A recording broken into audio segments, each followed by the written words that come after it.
My name is Elizabeth Evans, and I'm a homeschooling mom to four kids, ages 2 through 9, and we are learning how to make joy normal. My name's Bonnie Landry, and I want to welcome you to season 2 of our podcast, Make Joy Normal. We want to thank everybody for their support and how much you've shared this podcast with your friends and those who you think it would be helpful for. I am a wife, I'm a mom, I'm a grandma. I've been homeschooling for 30 years. My kids are ages 14 to 33. I only have one at home now. I'm a speaker, a writer, a blogger, and I guess we're podcasters now, Elizabeth. And I'm an advocate of joy. So welcome to our podcast.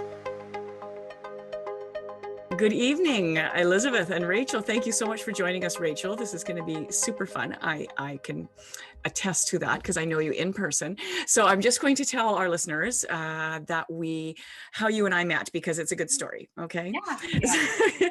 So last summer, I had all my family here, and I was actually in Victoria for the day when things were sort of lifted for a little while, and we ended up doing some visiting and going hanging out in Victoria for the day.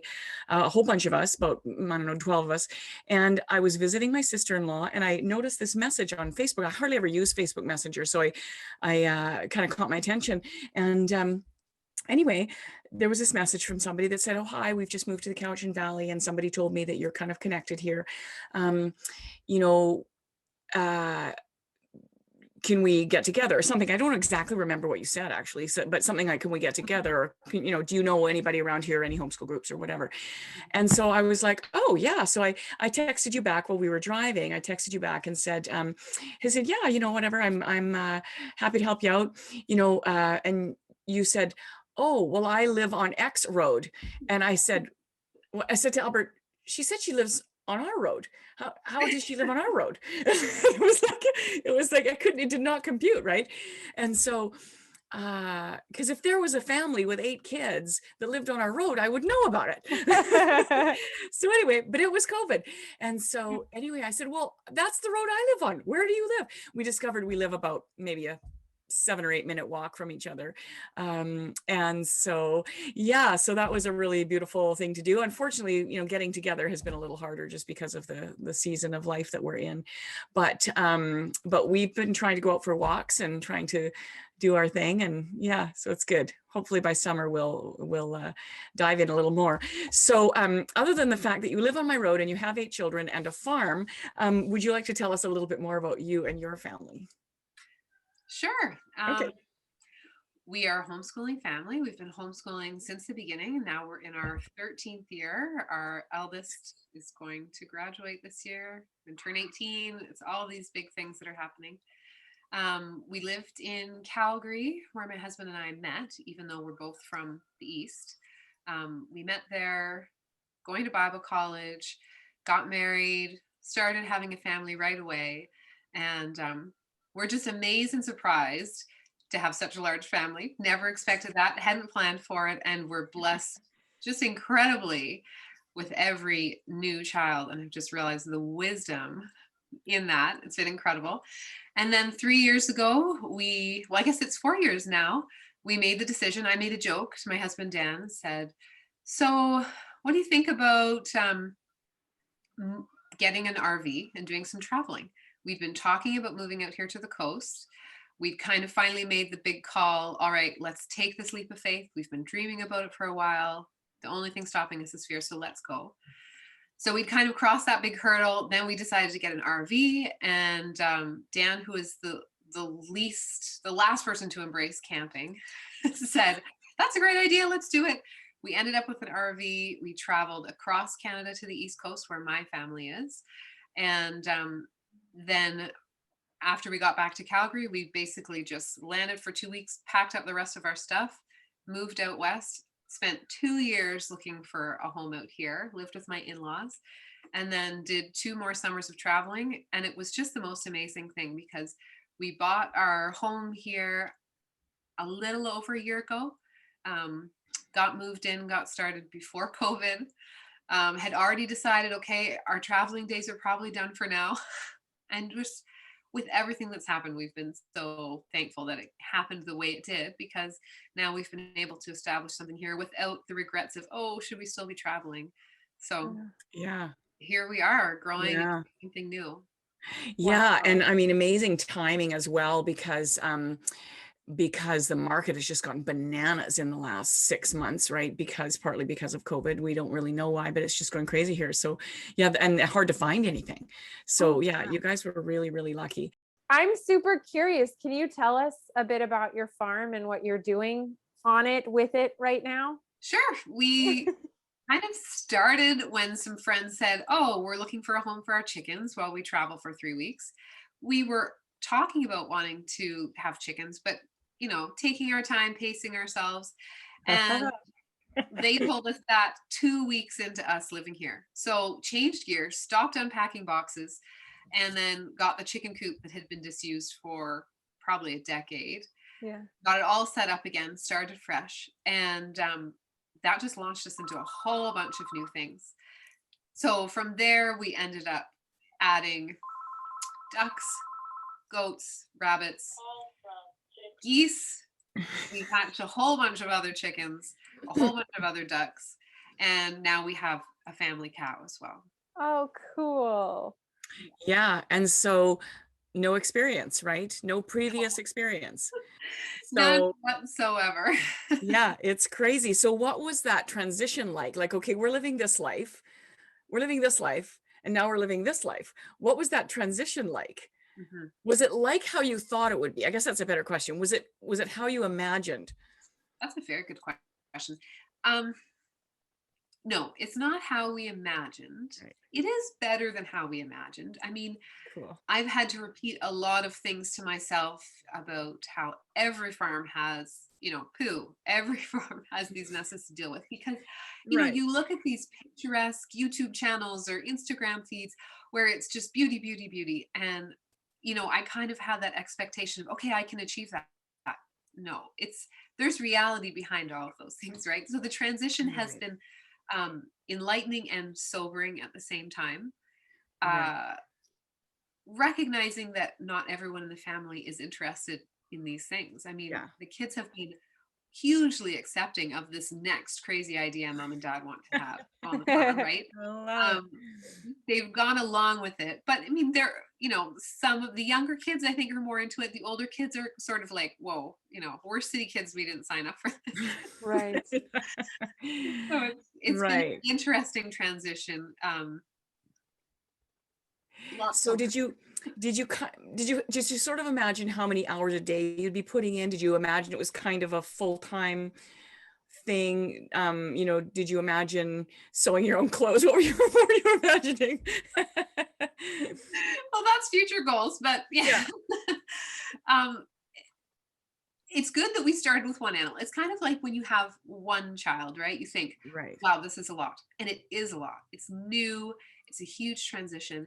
Then a second child that comes along and you're kind of nervous beforehand. Can I do this? Am I going to have enough to give to another? Mhm. And then it just kind of goes from there. So I kind of think of it like that. I mean, it's a good thing we started with chickens and Right. then, we went and now we're at spending several hours a day. And there could be many more hours every day because, there's always things that it's like, okay, we're going to have to leave that till the next day. Yeah. So it has been a lot, but it does get easier too, we're finding, as we kind of know what to expect. And I'm able to spend less time worrying about that chicken looks a little bit weird and Right. panicking because I have to remind myself chickens are not humans. Yeah. Yeah. How they might respond to something is not the same as how I would feel about it. So Yeah. Yeah. Exactly. Yeah. Okay. So where are you learning the skills to do farm stuff? lots of books, Yeah. lots of YouTube videos. I cannot even, it's countless how many times we've had to just search some random thing up on Google, watch a YouTube video on how to do it. The amount of strange things that I've had to do that I never would have imagined even having the stomach for, and now kind of just making a part of daily life. Yeah. It has been really good that we have the resources that we have now. Without the internet, Yeah. you would have been Yeah. more panicked. Right. Yeah, it would have been a lot slower process, I imagine, Yeah. right? Because you'd Yeah. be still dealing with chickens and figuring that out before you could address getting another animal. Yeah. So Yeah. why the jump from chickens and ducks to a cow, instead of baby steps to like a goat or something? They did that. No, Well, we Oh, you just forgot to tell us. Sorry, I okay. forgot to mention the foods. Yeah. Okay, so that was what we did. We baby stepped to goats, Okay. thinking we would like an animal. That would be wonderful. And then we started looking at the goats, thinking they're not going to make enough milk for our family. So how are we going to do this? And our full plan was to wait until they'd kidded and we had goat milk and then transition. And then a neighbor called us and said, "Oh, there's a Jersey cow for sale. You should call right away."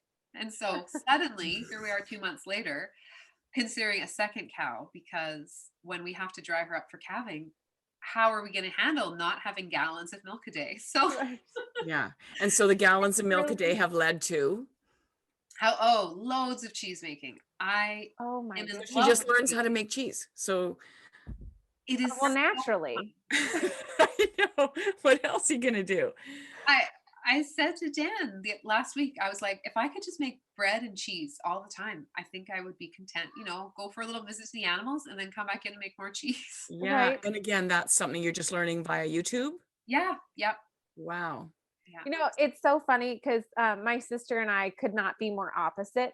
I very much I could totally see myself doing similarly to what you did, kind of starting a small farm or something.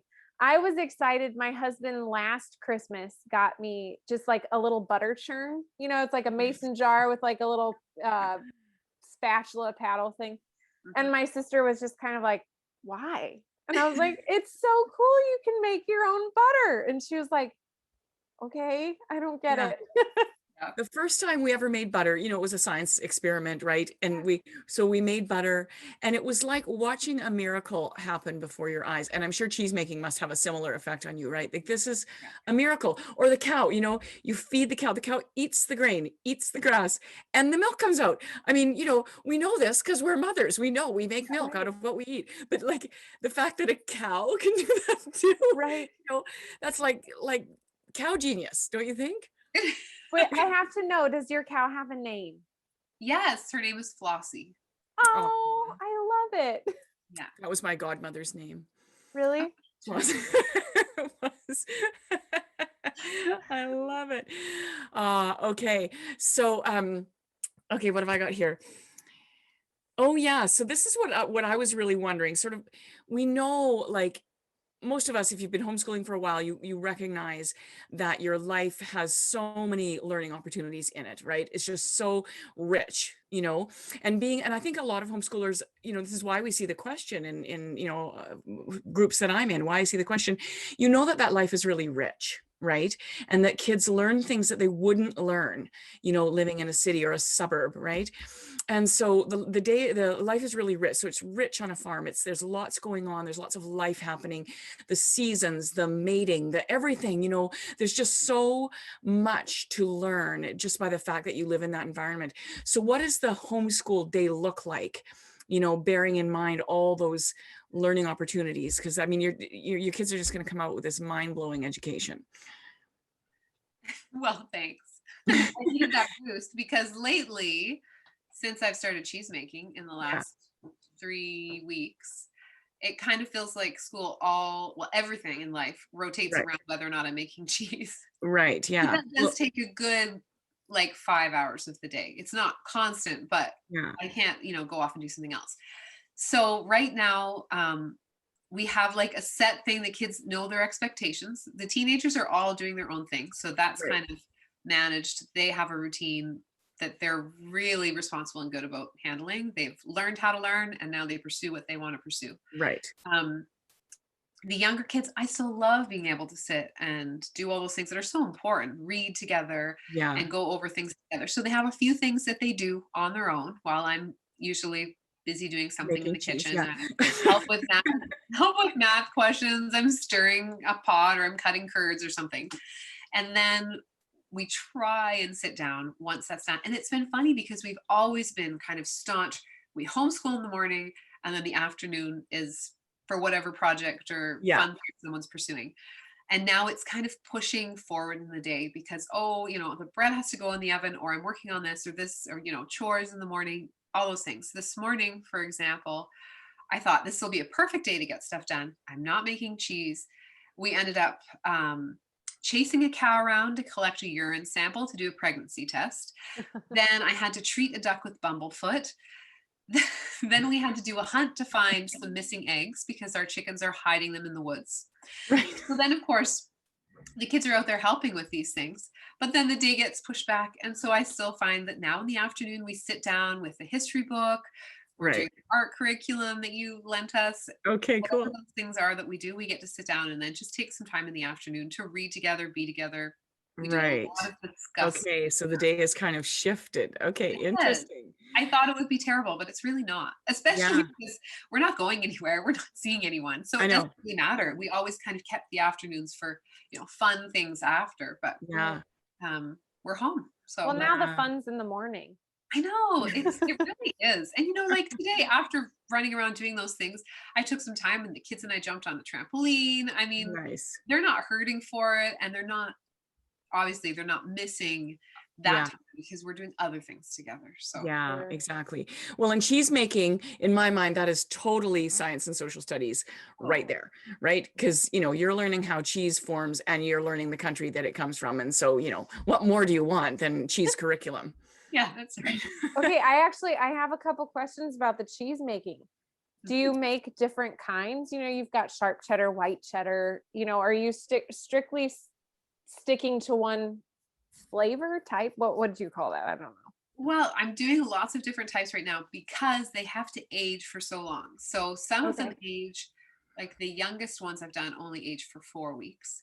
But I just packaged up a Parmesan that shouldn't be sampled for a year. So it has to age for a Wow. whole year. Wow. So I'm trying to get as many different varieties so that when we do a cheese sampling, like a preliminary cheese sampling in maybe probably 3 weeks from now, then we have maybe 4 or 5 to try, and we can say, oh, we really like this Colby, or we really like this Gouda.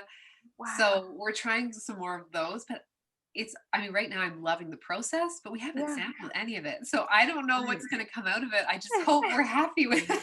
Yeah. That's So in the so summer, cool. how about if we have a wine and cheese party? We totally should. Yeah, we totally should. Yeah. Oh, I don't get to We are going to come. be swimming I in- know.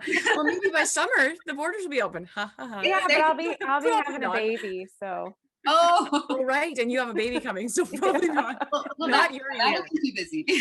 yeah. Well, it was good So planning to have a baby this year. I'll come to sample the Parmesan in a year. Yeah, exactly. Good idea. Oh my gosh, it must be so much fun. It is, yeah. Although it we're running sounds out of like it. days rapidly. Did you have another question? You said you had a couple questions. Well, it was mostly what types of cheese. I'm Right. just really fascinated by that kind of stuff. Yeah. I'm not a big cook. I kind of leave that more to my husband, but there are small things like making butter or cheese that would just, I think, be so much fun. Yeah.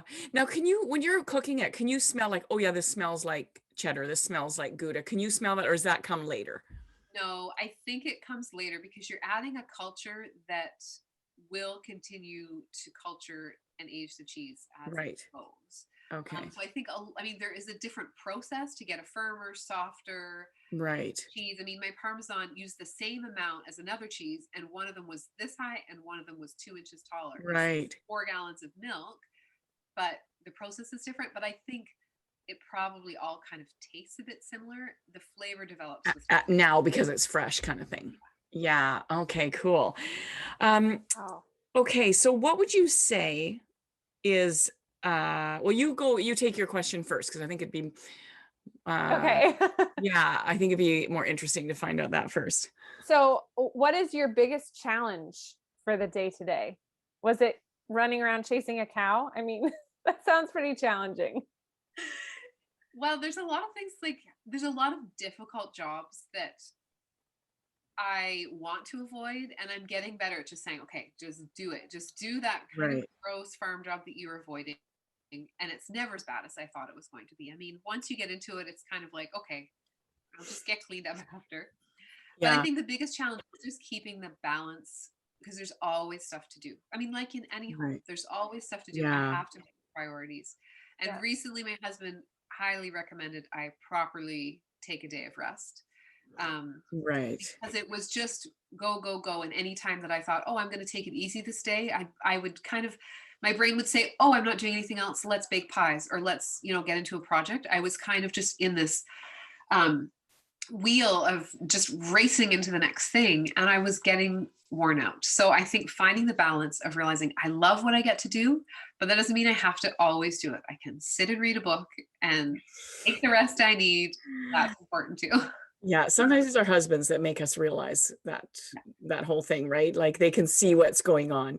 Yeah, and you don't want to lead to burnout too, right? Exactly. I want to Yeah. keep loving what we're doing. I Yeah. don't want to start feeling, bitter about any of it. So Yeah, so finding balance is the biggest challenge, which I mean, obviously you have a lot more balls in the air than many of us, but it always is the big challenge of family life, right? Is finding the balance, whether it's activities or or farm or whatever it is you're doing, right? Balance is just so vital.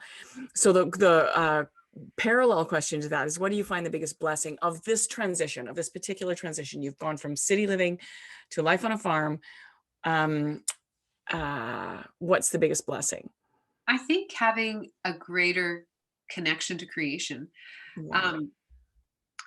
We kind of knew that's what we wanted. We wanted to have a better understanding of where our food comes from. We wanted to have more control over the growing of it, the raising of our meat, and all of those things. But just having that connection, I have not been an animal person, a pet person. To find myself here loving this time with the animals and, Right. craving it even, I just realize how much I've grown in that appreciation, to realize that these life cycles exist also to bring us joy, right? Not just Yeah. to serve a purpose, but there Yeah. is joy in it. I think that's been a tremendous blessing for our whole family, like to respect Yeah. that, even if we don't appreciate every part of it, to respect how it works. Yeah. Yeah, it's interesting, when we didn't really have a lot of animals. We had goats as pets, but we had chickens and ducks and a goose at, various points in our when we were raising the kids. But like to have your own chick that you raised, from its mama that, grew up on your farm, that she hatched herself, and then that chicken gets bigger and then she lays her first little egg.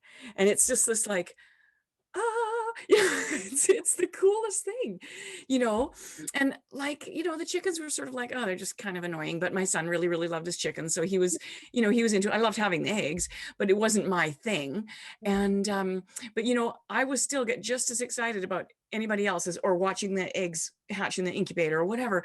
It's just like, wow, what an unbelievable miracle this is. It is, yes. You Seeing know? that new life.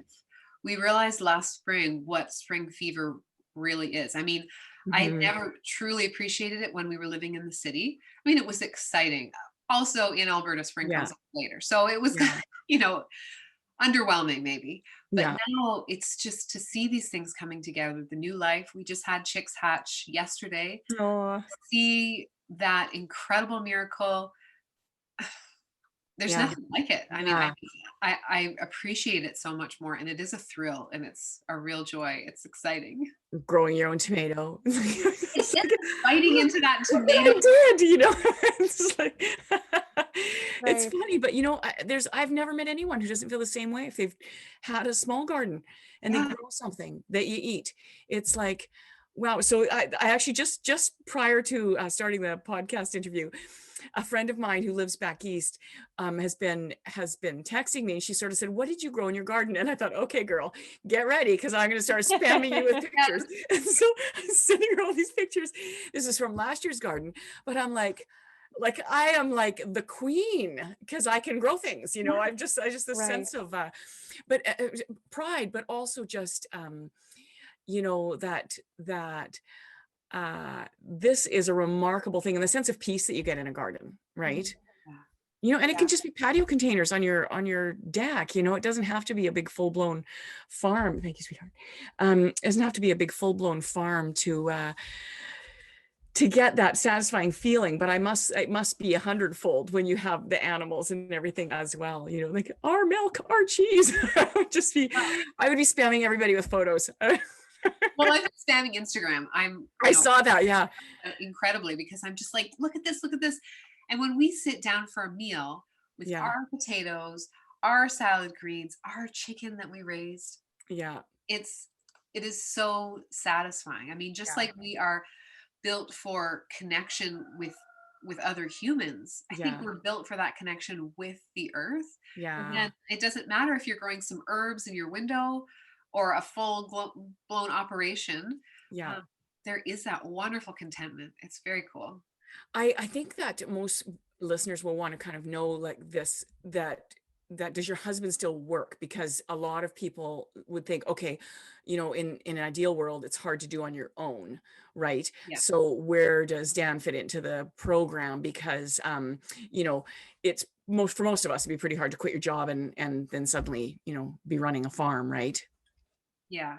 Yeah. When we decided to move out here, we thought that it was going to be, Dan having to talk to his boss and say, okay, we thought it was going to be this huge leap of faith that he was going to have to say, we're moving, I'm going to have to Yeah. quit, Yeah. give you notice. And his boss said, oh, well, let's restructure things so that you can continue working with us just from a different location. And he's Right. worked from home almost our entire marriage. So that's been well established. It's worked really well for us. And so now Yeah. he's working from here full time plus. Yeah. It does suit him because he's built for that kind of speed. I'm more the one who's like, okay, I need this Saturday to be a rest Saturday. Yeah. But he does work and he goes out with me to milk the cow in the morning. He does other chores, mucks things out, and sometimes just stands there for support because sometimes cows are fussy. Right. And I need moral support. Fussy flossy. Fussy flossy. Yeah. So do you think you could have done it if you had only had little kids? Do you think the fact that you had older kids, teenagers, made it doable? Because I'm just sort of picturing, say, the average person who has their first 3 or 4 kids and they're pretty young. Would that have felt not the right season? It wouldn't have felt the right season, not to jump in and just race forward like we have. Right. Either start before you have kids or start when you've got older kids. Well, or start at a reasonable pace. Yeah. I mean, we really did plow ahead. It was like this project. Last year, I mean, we were longing for winter when it was going to be a rest season slightly. I mean, still all the animals to take care of, but no big projects. Yeah. It has made such a difference that we have older children who will prep a meal or prepare an entire meal. Yeah. I'm going out to milk Flossie in the evenings when our 3-year-old is getting put to bed. So actually all of our kids, except for our 7-year-old, kind of rotate who's putting her to bed or working on that. So yeah, having older children has been a tremendous gift in this because we were tired when we had a bunch of little kids and no property to take care of. We were so tired. It was like dragging yourself. Has no idea what you're talking about. Oh my gosh. I'm in the thick of it right now. So many people, because I have a lot of friends with younger kids, kind of say, oh, I don't know, we're moving closer to teenagers in the house. Teenagers are wonderful. They are such a blessing. I mean, they are what they're raised to be. Yeah. To a lot of extent. I mean, when you've got a family that works together and plays together, then that's what you've got with teenagers. And we've got such a great group of helpers, 4 teenagers now, and they're quick to jump in. Yeah, and it's a funny thing how sort of society makes it out like teenagers are a particular thing, but if the culture that they're raised in, it's so true. It's just they are such a product of that culture, and so you and I have talked about this, Rachel, that just when your kids want to stay up at night and talk to you, that was something that when that first started happening, it was like, whew, I still had little kids, I'm pretty tired, but it's so vital, right? Just stay up and talk to them because that's when they say what's really on their heart. Yeah. Actually the other day, my husband's been putting our 2-year-old to bed because she just kicks and tosses and turns, and I'm pregnant and can't really have kicking toddlers. And so he was like, well, do you want to read to the boys then? And so, I kind of was like, I really just want to go sit on the couch and, read a book or something, but I think I can do that. So I went and I read. And then it just didn't feel right to just get up and say, okay, well, good night, And so I sat there for a little bit, and my oldest started asking me questions about like stories from my childhood. And at first I was like, I like my dad has tons of stories from growing up that are just great. And I have lots of fond memories, but I felt like nothing was story worthy. And then they kind of started to come in. And so then I was telling the kids, and, they were, on the edge of their seat or whatever it was about it. We just had fun conversing, and, it was like 25 minutes later. And then it was like, this is fun. Now I don't want to leave. Yeah, what a cool thing, eh? So, I mean, one of the years ago, so I can't remember where I heard this, but somebody said, we need to create a family culture. And that's really, I mean, your farm, that's part of what's happening there, right? Creating a family culture can happen in any environment, but it's one of those things that's going to be kind of an iconic, this is a big part of our family culture. Right. And, what a cool thing. And whether they like it or not, whether they end up deciding to farm when they're older, like it just doesn't really matter right now. That's what it is. And they'll draw on that in their life experience as adults, kind of thing. I had another question. Did you want to take the next question, Elizabeth? Yeah, before I do have another question thought. So what advice would you give? My oldest son and I would love like farm life. The both of us are we like to be doing things, right? We don't really like sitting around. But my husband, and at least my next oldest son, the little ones, it's too soon to tell, are kind of more of like the homebodies, I would say, and aren't really, I don't know how well they would do with helping out with something like that. So would it be something that it's too much for, I guess, two people to really take on? Or do you really need that extra adult support, or does it depend on what you, I guess, take on as farming? It does depend on what you decide to take on. I mean, whether it's, 6 chickens in a backyard, either way, there's heavy lifting and there are difficult jobs to be done. I really appreciate being able to call like Dan or one of the teenagers to help me, haul feed bags, and Dan very kindly cleaned out the chicken coop for us. So there's stuff that I'm like, thank goodness he's doing this with me. Right. I think it kind of depends where your heart's at with it. Like, Mm-hmm. it doesn't go away if you don't feel like doing it.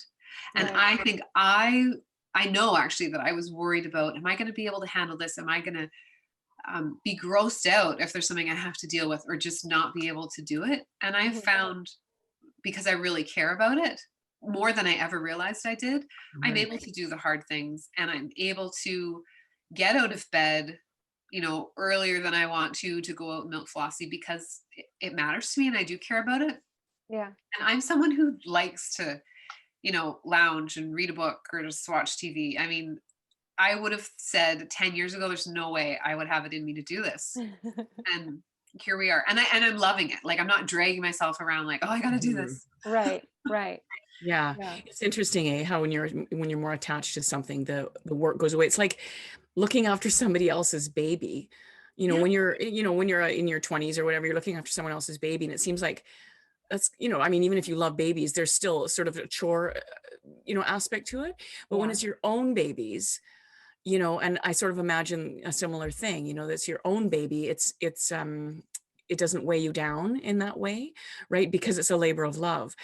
Even, I mean, when we've had ponies over the years, my daughter had a pony for a couple of years, and I loved the pony. And so it didn't bother me, it didn't bother me to be out there working with her, because it was just part of the day. And I really, got to know her personality and all of that. Right. So you're invested because you care. Right. Right. Yeah. I have a lot of people say, how do you find the time for it? And that's a strange question to answer. I waste loads of time doing things on my phone that I shouldn't do, or, just not being productive. Right. But I do choose how to spend my time. I have enough time in my day to choose what I want to do. And so I think that's what it comes down to. I have chosen to live this lifestyle. No one forced it on me. I wanted it. And so if I want to complain about it, there's no one to gripe to but myself. Good idea. Right. So what is your why that drove you to make this big life decision? We've really learned more and more over the years. I mean, we've been married for 18 years. And through that whole time, we've really learned more about where our food is coming from. And that was, I think, the original why for us. We wanted to grow more of our own food. In Calgary, the window for growing is much shorter. And we were growing food and loving it and happy to do that. And obviously it's possible, but we kind of felt drawn out here where we could have longer seasons. So we wanted to pursue that. And then from there, it went from, well, we want to grow our own vegetables. Well, we want to invest in meat that we really feel has been sourced from a good place. And then it was kind of like, well, if we could raise our own meat, could we do that? Would, do we have it in us to eat an animal that we've raised from a day old chick? All of those questions that we had about where our food is coming from kind of led us to being here doing all of this. And so it just sort of started with a seed of, wait, where did this grow and how did it get onto our plates to here? Yeah. Right. Yeah. As much as we can. And what was the management process in all of that, right? And yeah, there's a lot of questions. Have you watched the show? We have not watched it yet, but it's on our watch list. The Biggest Little Farm? Yes. Okay, yeah, my daughter and son-in-law have been telling us about it, and they just said it's just fantastic. It's on Netflix apparently. Okay. So do you want to tell us a bit about it, because it's really intriguing? Did it influence you in any way? Well, we watched it several months ago, and we thought it was interesting, but quite sobering. I mean, they don't sugarcoat the process of building a farm. Right. And so for us, I think we found it a little bit too realistic, maybe. Right. Yeah, let's not talk about that. So it's a documentary, right? Documentary. Yeah. It's beautifully done, following this couple who, they want to be growing more of their own food, and they're farming. They're growing this huge, like they have a huge fruit orchard, which is just incredible, and it's beautifully laid out, trying to use a lot of permaculture ideas so that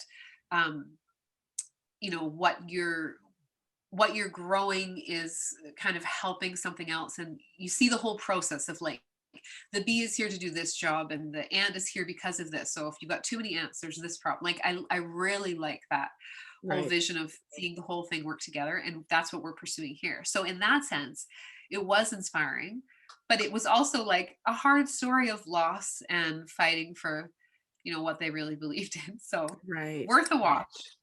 Yeah. Okay. Interesting. So would you say there's a person, an organization, a family that really inspired you over the years? Is there somebody that sort of jumps out that you think, this is somebody I'd like to model myself after, this person? Not really, not over the years necessarily. I've drawn a lot of inspiration over the last several months, finding other YouTube channels to follow that kind of talk about what we're doing, or Instagrammers who are talking about what we're doing. Justin Rhodes, I don't know if you've ever seen his YouTube channel, but their family does a lot, and it is very incredible to watch what they're doing. And it helps us to think, okay, we can do that. We can do that. Baby step into the next thing. I didn't, like Dan and I both didn't grow up with farming backgrounds. Our parents and our grandparents weren't farming, but I do have the sense so often that this was in me for a long time. It seems familiar sometimes, and I know that my great grandparents farmed, and I just kind of feel it's just like that feeling of, oh, this has been there before. And I think that's really helped inspire me. And it's the funniest thing is I keep having flashbacks to reading Charlotte's Web as a child, and really feeling like, oh my goodness, I'm living Charlotte's Web. I never realized that I loved it so much, and that I wanted this. So the desires, so many times I've said, this is what child Rachel dreamt of, and here I am. Adult Rachel never even recognized that it was a real thing. Until, just the last couple of years. But I think I've been carrying the desire for so long. That's amazing. I did. Sorry, go ahead. Well, I was wondering, so because you talked about raising your own meat, Do you guys butcher, or do you hire out to take care of that? We hire out right now. Mhm. That's been the discussion this year. When are we going to be ready to try this for ourselves? Neither of us really want to, but we do believe that I mean, this is kind of part of our why, right? Is if we're going to be eating meat, we think we should be responsible for choosing well or knowing where it's coming from, even right up through the process of butchering. So we're kind of challenging ourselves, saying, could we do this? There's a lot of equipment that we would like to have. Dan's a huge, I'll invest in that, no problem. And I'm more like, I don't want to spend that money. Are we sure we're going to use this? Are we going to like this? So, you know, it takes both types, but we're in discussion. Okay. Right. Yeah. Yeah. That would be a whole other level of farming, right? A whole other layer. Yeah. Yeah. Yeah. And it does involve a lot of other things too, because Right. you do need a government inspected facility to be able to sell on. So if we were going to sell meat, Right. then we'd have to have it done somewhere else. So Right. Right. So I have a really burning question. Is the cow pregnant? we couldn't use the sample. Oh, no. So we got the sample. Dan's carrying around this little yogurt container full of cow urine. And then we realized we didn't have the proper size syringe to be able to insert it into, it's this tiny, tiny vial that you have to insert it into test. So tomorrow we're going to do another collection and then run to the feed store, buy a syringe, and then test it. So we're waiting. So can you predict when she will urinate? What's, like, how do we know this? Well, little known thing, she's quite predictable in when she goes to the bathroom. So Really? her barn where she spends the night is kind of more in our backyard. And then there's Right. a separate gated pasture, fenced pasture that we take her out to after she milks in the morning. Right. So every morning when we're escorting her more or less willingly out into the pasture, she stops to empty her bowels right before going in. Wow. So it wasn't too hard to predict when she was going to do it. But I told Dan, I will questions we never thought we'd ask someone on our podcast. It's something I never thought I would be doing, chasing a cow to get her pee. Right. There you go. It's Love it. Oh my gosh. We have one last question. Is there anything else on your mind, Elizabeth, that's sort of jumping out at you? I'm just going to see No. any other burning questions. I mean, I'm sure I have burning questions that I haven't thought of yet. Yeah. You'll lay awake tonight thinking. Right. So I'll just text you and you can ask on my behalf. Yeah. Good idea. So if you want to take the last question, and then I'll just let people know where we can find Rachel. Yeah. So can you share your best piece of advice for a family considering to make a similar move like what you did? I think I would really say just go for it. It's like having children. You can plan and plan and plan, but you're never ready. Yeah. We thought we had done a lot of research. We thought we'd read a lot of books, and you get here and it's the first time you're holding a chicken. It's terrifying. I mean, it was for us. Dan passed me a box. He picks them up and he passes me this box full of life, and I can hear it rustling, all of these feathers rustling. I was terrified. But it's been amazing. And if we had stopped to think about it, if we had planned it out for the right time, it would have taken us a lot longer. We would have been more afraid. We would have had more doubts. Instead, we just dropped into it. And it's been great. I mean, I don't know if that's the best wisdom for everybody, but it's worked for us. Yeah. Oh, it's amazing. I just kind of sends a chill down my spine, because so often, you just think about doing sort of this big life thing, and you did it, and here you are, right? And I'm watching it, I'm observing it as your neighbor and your friend, and it's just really cool. And every time you tell me some new thing you're doing, I'm thinking, wow, girl, it's incredible. So people can find you. Your Instagram handle is Houseful of Jays, is that right? Yes. Okay. And so I'll put that link in our show notes. But also, would there be any links that you would like to share with the listeners about maybe people you've really learned from and that sort of thing, so that if people are actually interested, they can, sort of discover things that you have found really helpful? Well, definitely, I would say Justin Rhodes on YouTube. He's got Okay. a great channel. Okay. Joel Salatin. RHODES? Yep. Okay. I'll write it down. Anybody else? Joel Salatin is kind of the king of American farmers. Okay. He's wonderful. A wonderful man, excellent resources, great sense of humor. He's got books, and he's on a lot of YouTube videos. Right. Come up, you'll find him. Now, are either of these homeschooling families that are kind of doing what you're doing? Justin Rhodes, they do homeschool. Okay. I'm not sure about Joel Salatin. His children are grown.